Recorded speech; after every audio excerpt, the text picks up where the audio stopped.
Occasion ఏదైనా location ఎక్కడైనా తెలుగువారి వేడుక అంటే ఆలివ్ మిఠాయి ఉండాల్సిందే. పహల్గాం ఘటనపై హీరో విజయ్ దేవరకొండ స్పందించారు. ఘటన ఎంతో బాధాకరమని, దాడిలో గాయపడిన కుటుంబ సభ్యుల బాధ వర్ణనాతీతమని అన్నారు. బాధితులకు అండగా నిలబడతామని అన్నారు.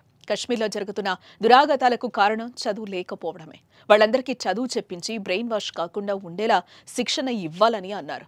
ఇలాంటి చర్యల వల్ల ఏం సాధిస్తారో తెలీదు. కశ్మీర్ ఇండియాదే, కశ్మీరీలు మనవాళ్లేనన్నారు విజయ్ దేవరకొండ.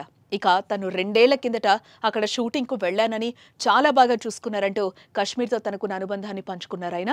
ఓ పక్క పాకిస్తాన్లో నీళ్లు, కరెంట్ లేక ఇబ్బంది పడుతుంటే వాటి సంగతి చూసుకోకుండా ఇక్కడికొచ్చి ఏం చేయాలనుకుంటున్నారో అర్థం కావడం లేదని అన్నారు. పాకిస్తాన్పై ఇండియా దాడి చేయాల్సిన అవసరం లేదని, కొన్ని రోజులు పోతే ఆ దేశ ప్రజలే అక్కడి ప్రభుత్వంపై దాడి చేస్తారని అన్నారు. మనమంతా ఒక్కటిగా కలిసి ఉండాలి, ఎదుటి వ్యక్తిని ప్రేమించడం నేర్చుకోవాలి. మనం జీవితంలో ముందుకు వెళ్లాలంటే అందుకు తాళం చెవి చదువు ఒక్కటే. మనం మన తల్లిదండ్రులు సంతోషంగా ఉన్నప్పుడే దేశం కూడా ముందుకు వెళ్తుందంటూ విజయ్ దేవరకొండ అన్నారు. హైదరాబాద్లో నిర్వహించిన రెట్రో ప్రీ రిలీజ్ వేడుకలో ఈ వ్యాఖ్యలు చేశారు Vijay Devarakonda.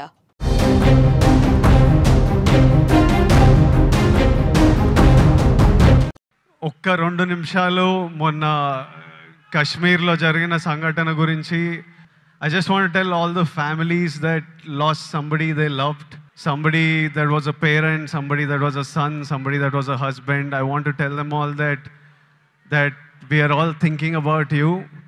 Meeru feel avtunna pain, we cannot come close to what you're feeling right now, but everyone is feeling the pain and feeling the anger, and we are all thinking of you. It shouldn't have happened, and we all stand in support of you.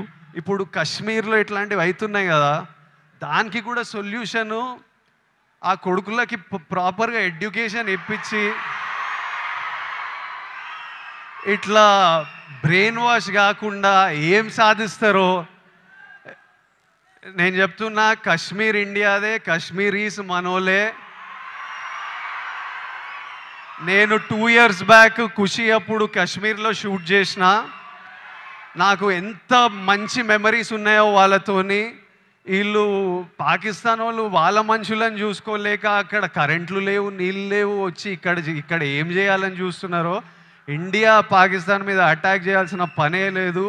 Pakistan వాళ్ళకే విరక్తి వచ్చి వాళ్ళ government మీద attack చేస్తారు. ఇట్లనే continue అయితే అసలు 500 years back tribals కొట్టుకున్నట్టు వీళ్ళు బుద్ధి లేకుండా, మినిమం కామన్ సెన్స్ లేకుండా చేసే పనులు.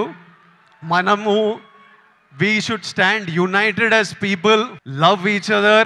India, we will, as people, we need to always move forward, stay united. Education is super key. మన ఇంట్లల్లో మనం హ్యాపీ ఉండి, మన పేరెంట్స్ హ్యాపీ ఉండి, మనం హ్యాపీ ఉంటేనే ప్రోగ్రెస్ అవుతాం. అందరూ హ్యాపీగా ఉండండి. I wish you all great success. May 1st, Suryana is coming to theaters with Retro. I am watching it. I hope all of you watch and enjoy it.